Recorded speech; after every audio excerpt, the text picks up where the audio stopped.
Alright, students. So let us begin with this particular question here. Now,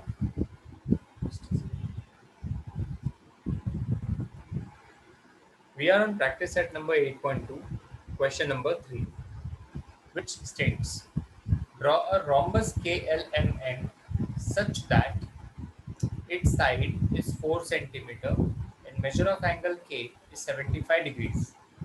So before we draw the rhombus with the help of geometrical instruments, first we'll draw the rough analytical figure. The name of the rhombus is KLMN.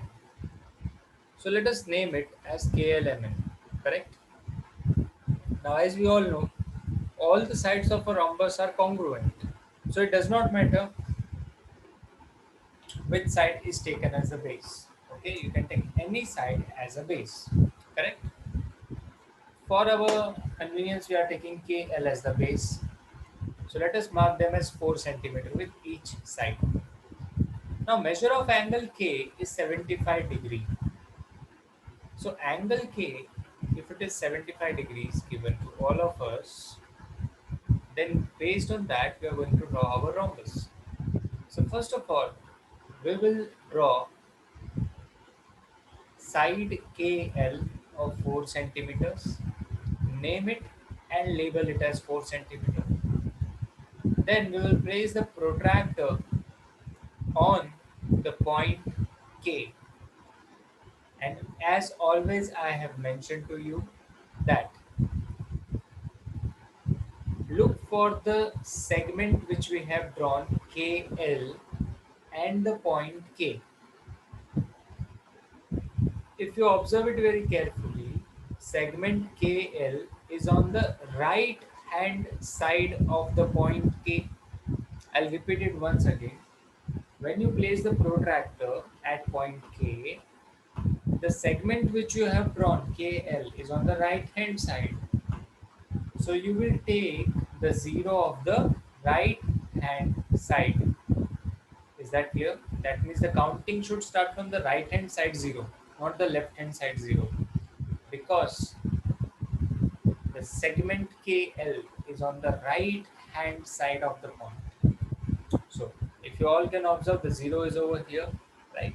So let us look for angle 75 degree. How we got that? 0, 10, 20, 30, 40, 50, 60 and 70, and half of it 75 degrees over there. Mark it with the pencil. Draw the line segment. Alright, and mark an arrow over there.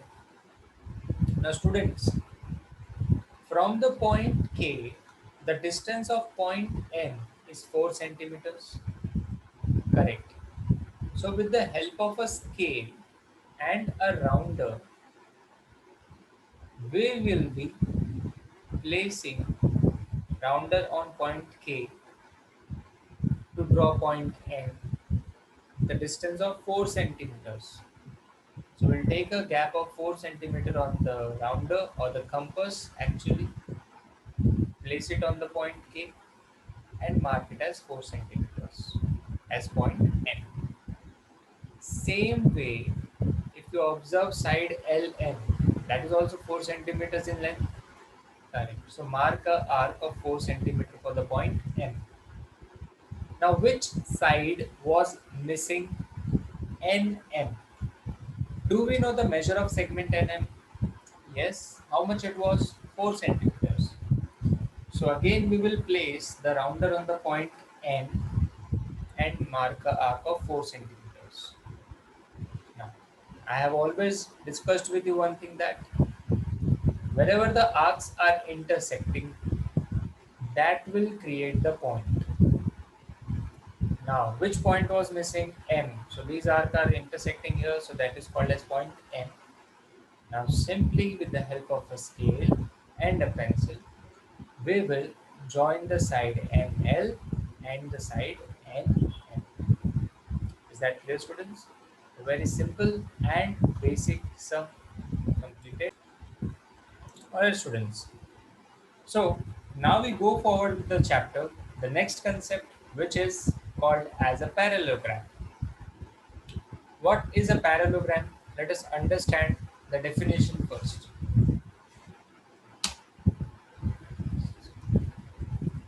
A quadrilateral having opposite sides parallel is called as a parallelogram. For example, if you have the quadrilateral ABCD, look at the side AB and side CD. They are parallel to each other. Yes. So we can say side AB is parallel to. The two straight lines which we have drawn represents the word parallel to. How we read that two straight lines? Parallel to. So when you read that statement, side AB is parallel to side CD. Similarly, if you observe side AD and side BC, they are also parallel to each other. Correct. So as we have seen, the opposite sides are parallel to each other. Is this condition satisfied for this quadrilateral? Yes. So this quadrilateral ABCD is a parallelogram.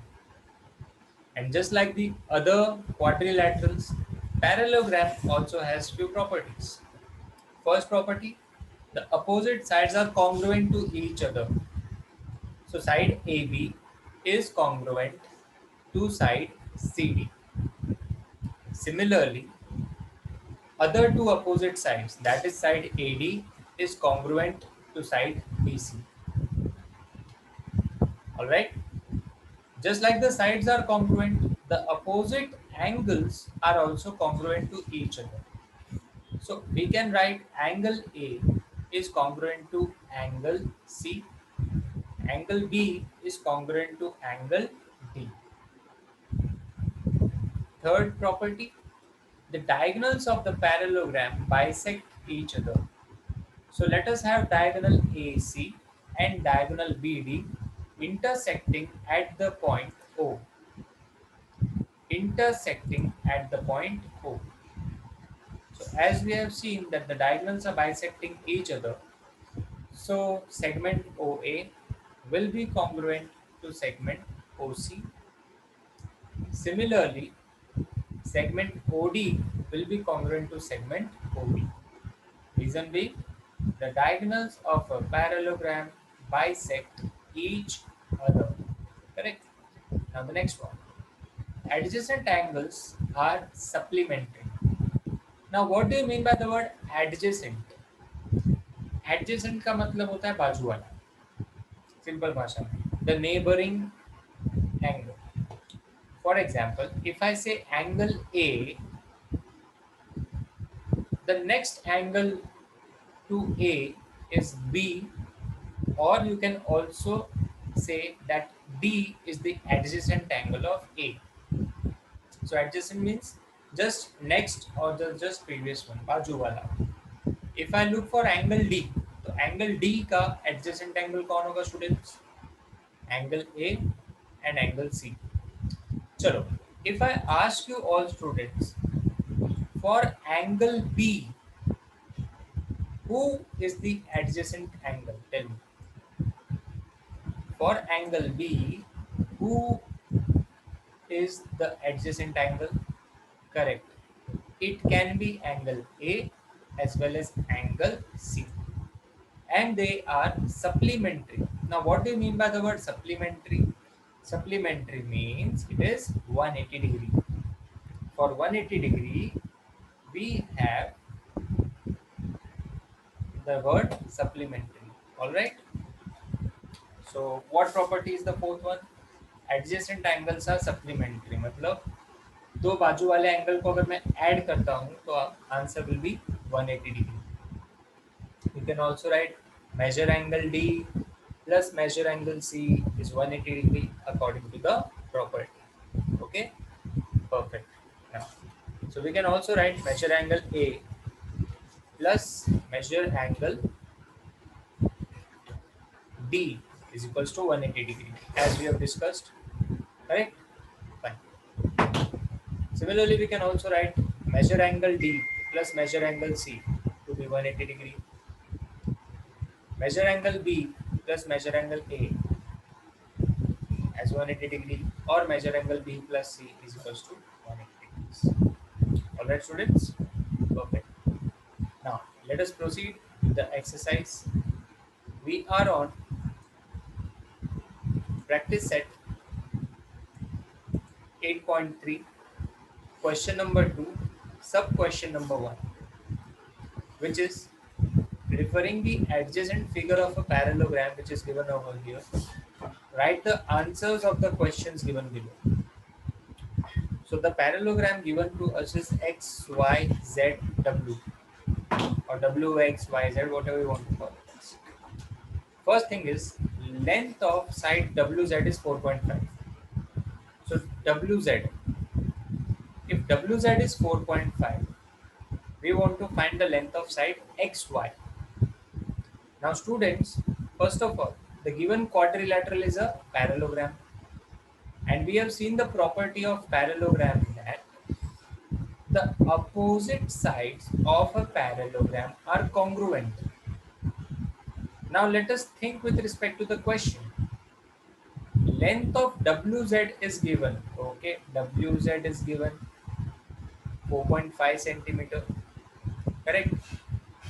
And length of XY. We want to find the length of XY also. Now WZ and XY, they both are opposite side of the parallelogram. Yes. So their length will be equal to each other. So we'll state a very simple reason. Opposite sides of a parallelogram are congruent, but length of WZ is 4.5. If WZ is 4.5, then XY will also be 4.5 centimeters. As this is the final answer according to the question, we will keep it in the beautiful box. Okay, perfect. Now let us proceed to the next part. If length of YZ is 8.2, now look for side YZ. Okay, side length of YZ is 8.2. So length of XW will be what? Correct. It will also be 8.2, as they are opposite sides of a parallelogram, right? So just a second. So length of XW is equals to length of YZ, which is 8.2 centimeters, and they are opposite sides of a parallelogram, so they are congruent. Correct. If length of YZ is 8.2, then length of XW will also be 8.2 centimeters. Okay, a very simple kind of sum. Start writing, students. Now let us continue with the next part. Question number 2, sub question number 3. Length of OX. Length of OX is 2.5 centimeter. Then length of OZ is what? Now if you observe segment OX and segment OZ, correct? They both are part of the diagonal XZ. Yes. And diagonals of the parallelogram bisect each other. So using that property, we can say length of OX is equals to length of OZ. Reason? Diagonals of a parallelogram bisect each other. But the length of OX is 2.5 centimeters. So the length of segment OZ will also be 2.5 centimeters only. Final answer in the box. Start writing, students. Okay. Now let's go to the next part. We are on the next question, that is practice at 8.3, question number 2, sub question number 4, which states length of WO is 3.3 centimeter. Then length of WY will be what? Now as we know, WO is a part of the diagonal WY. Correct. So we know the property that the diagonal of the parallelogram bisect each other. Using that property, we can write length of WO is equals to how much it would be with respect to WY? Correct. It will be half of WY, right? So we will mention that. So length of WY is equals to twice the length of WO. Okay, because it was half. So when you shift the 2 on the other side, it will become 2 into. Okay. So you either of the ways you can write it out. Either you can write length of WO is half of WY, or length of WY is twice of WO. In both the cases, you will get the same marks. Reason: diagonals of a parallelogram bisect each other. Substitute the value. Length of WO is 3.3, which will give you the answer 6.6 centimeters. Fine. So now we go ahead with the next part of the sum. 8.3, question number 2, sub question number 4, which is if measure of angle WZY is 120 degree, then WXY, what is its measure? And XWZ, what is its measure? So let us look for angle WXY. Angle WXY is this one in the diagram. Correct. And measure of angle WZY is 120 degrees. It is already given to us. Now look for these two angles. They are opposite to each other. Absolutely correct. Since they are opposite angles, they will have common measurement. Yes. So we can say opposite angles of a parallelogram are congruent. So if measure angle WZY is 120, measure angle WXY will also be 120 degrees. Correct? Now next one. Now let us think with respect to angle XWZ. XWZ is this particular angle. Okay. अच्छा उसका adjacent angle या तो आप WZY ले सकते हो या तो आप YXW भी एडजेसेंट ले सकते हो. Okay. So as of now we are going to take WXY as the adjacent angle of it. And we have learned the property that adjacent angles of a parallelogram are supplementary to each other. So let us substitute the values. Angle XWZ, we need to find it out. So we will write it as it is, plus WXY is 120 degrees. Keep it as it is. The value which you want to find is XWZ. So 120 shifts on the right side will become minus 120. That gives you total 60 degrees. So measure of angle XWZ is 60 degrees. So we complete this particular sum. Start writing, students.